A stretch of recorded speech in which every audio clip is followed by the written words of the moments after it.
The month of March comes to a close. It's time for another Jake of all trades featuring our very own Jake Sarwar. This month, he got to see what it's like to be a maple sugarer. Jake takes us to Susquehanna County. For my March Jake of all trades, I'm so excited to be here at Locks Maple Syrup to learn a little bit more about the maple sugaring process. Come on along with us.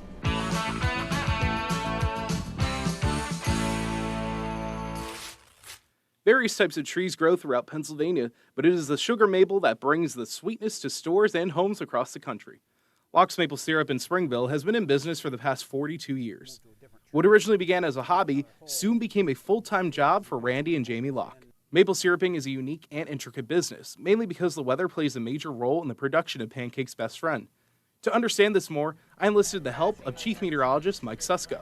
When we arrived, I noticed that there were many jars of syrup sitting on a windowsill, but each was a different color. Usually when you start out, the weather tends to be a little bit cooler. Then where you see it gets a little bit darker in color. The weather warmed up. In February, we had some really warm couple days there. I got suited up and Randy put me right to work, tapping a tree. Normally, trees are tapped between January and early February, but with such a mild winter, I was able to get some sap out. You're probably right about here. So you said just so I got to start it. Yeah. You did it. Yes. So then. Oh, I can even see it already. Yep. You can It's see already a starting little, to form there. little bit of sap Oh, it's dripping. coming right on look up. at that. Randy says that the technique is not to puncture the tree fully, but to go about half an inch. This will allow the tree to reseal its hole so that fresh wood can grow. Some people are going to be like, oh, I want to tap on the south side of the tree where the sun's going to get her, or I want to be on the east side where the sun's going to hit it first. You need to move around the tree from year to year, so you can't just constantly go on that.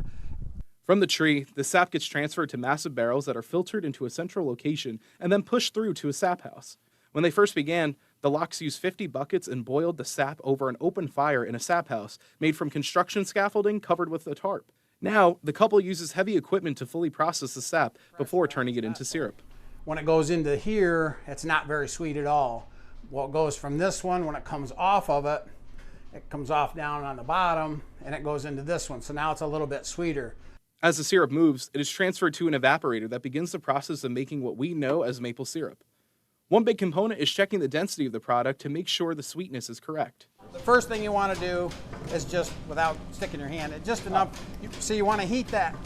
Like that. Yeah, because if that were like really cold, when the hot syrup went in there, it would drop the temperature. Well, when the temperature drops, it's going to indicate that it's sweeter than it really is. Then just gently put it down in.